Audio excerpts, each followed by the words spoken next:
And welcome back to Pillow Talk with our special guest, Michael Fairman, who runs Michael Fairman On Air on Soaps. It's an amazing website with all kinds of things on there. I've been checking out videos and interviews. What can they find at your website, Michael? What's your dream there? My dream there was and is that I wanted to create a platform that you really get the sense of you're close to your stars, the people that you love to see on daytime, and to give you everything. I mean, you're basically like getting it all. You know, you're getting the news, interviews, written interviews if you want to read something quick, video interviews if you have time to sit and watch it, a podcast if you want to, something that's audio driven, the blog so I can give you my personal account of, I do the blog when it's a personal account of a big event. Great Emmy coverage, great special event coverage. Basically, it's your brand of soap coverage. Right, and the thing is about that, when I had created SoapCity.com for Sony back in 1997, there was nothing online ever. There was not a soap portal.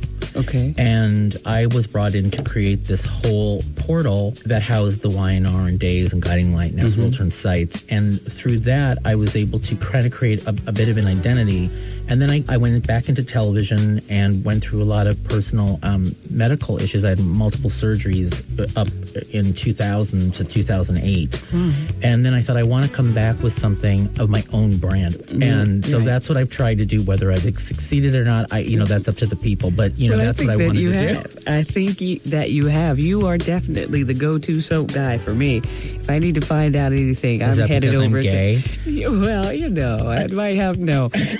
It's just that you are just a plethora of information. I can just go to MichaelFairmanSoaps.com and find everything I want about whoever I want in soaps. I think you have done an amazing job there. Thank you so much. I appreciate that. You're welcome. And listen, I wanted to talk before break. I shared with you, I want to know more about your journey intimately and how you found this peace and pride even about your own individuality in this business. This business can change you. It can have you wear masks sometimes. But for the time that I've known you, you seem to be extremely authentic. And how did you reach that place where you were just completely Michael Fairman 24/7? Well, it wasn't easy. I mean, I really struggled with it because what we've been told, we're all told, whether it's family, businesses, outside sources, or, how middle America is, that, we got to suppress that people, it's not something that everyone's going to accept. It's going to be really a difficult life for you. Right. It faces all sorts of challenges. It'll be bigotry, everything. And in entertainment, as you know, coming out is still a big thing. I know, and it surprises people. Yeah, it surprises people. Or then like with Matt Balmer, who I absolutely love. I think this man is so talented and handsome and talented, and he can do everything. And now he finally, acknowledges a partner and his 2 children that he's had. But it took him a while. I mean, he didn't just go, they weren't very vocal about it. And Joanna Johnson, such courage. Right. It's so hard to do that. And I don't think everybody needs to be vocal about it. I don't think it has to be such a, making an announcement. Yeah.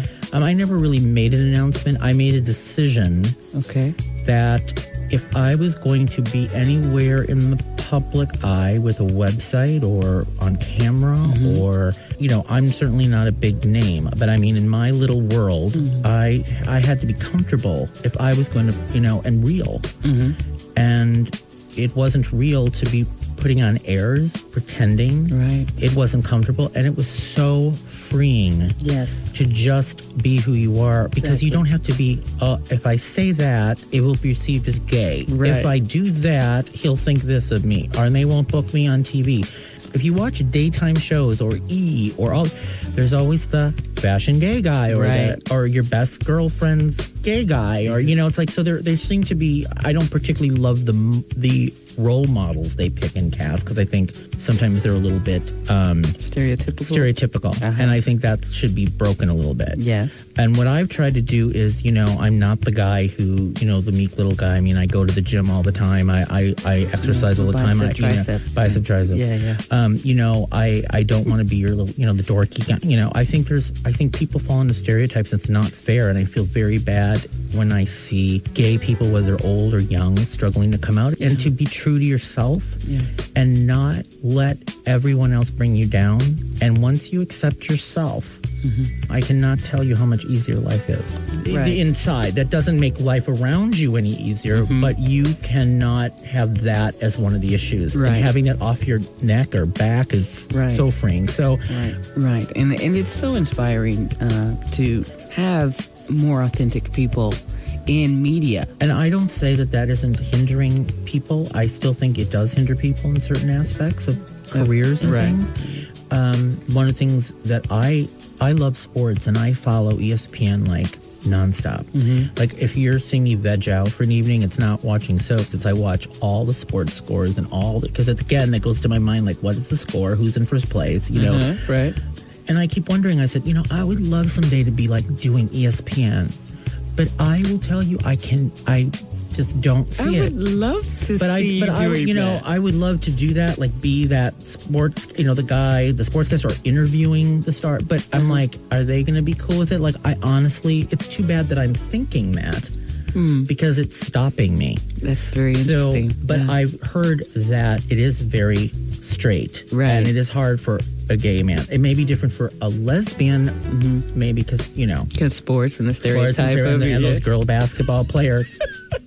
I'm putting quotes up. Stereotypes on stereotype. We told you that. Basketball players. The quotes are up. So. Yeah. I don't know where we went with that. Yeah, let's just come back. And, listen, after 20 years in this medium, you've done so much, seen so much, experienced so much with people that you love so much. What would you say you've learned about yourself? What are you most proud of, Michael? I'm most proud of the fact that I was able to take something that was my passion and turn it into something and make it come to life. It's been amazing to be able to talk to every one of these actors. I mean, at this point, I'm happy to say after Jeannie Francis and Trevor St. John were two actors I had never interviewed, and finally I had. So I've been blessed to talk to everybody I wanted to talk to. I have gotten to sit down and get their respect.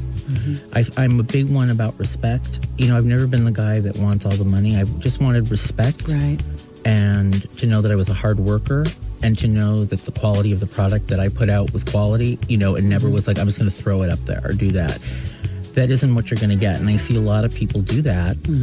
For the fast buck, the quick thing, the big traffic numbers. Right. I don't do that. I won't do that. I have a standard in which I want to uphold, and I want to, if I stop doing daytime or I move or, things change in my life, I want to be remembered as the journalist you could respect, the guy that brought you everything he could, and how hard working I was at doing that. And so it was appreciated, and that means a lot to me. So I'm really proud of being able to take my childhood dream and create what I have.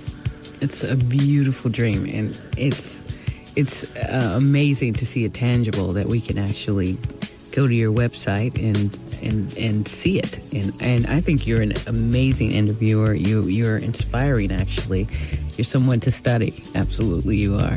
I've heard that, and that's so wonderful because I never thought that. It wasn't like, I never thought that. I really didn't. I mean, I really didn't. And people are like, and I get people saying, well, I'm taking something from your game. And I'm like, oh, what am I doing? That's right. So it's weird. You have to understand when you ask me these types of questions, it's weird because it's very hard to answer. The one that's asking the question. And so and this is funny, it's not funny, but it's true. When you're on the other side of it, yes. Now I know, you prove once again to me how difficult it is to be asked the questions. So can you imagine the stars are like, would you shut up? That's wonderful. Listen, so we have to get your feedback on where you think soaps are going to go. I mean, we've had some cancellations, we've had some reinventions even. It's changing. Where do you see the future of soap? I don't know. It's been very sad. It has been a really tough several years. And back to the launching of the soap site, when I launched it, literally the year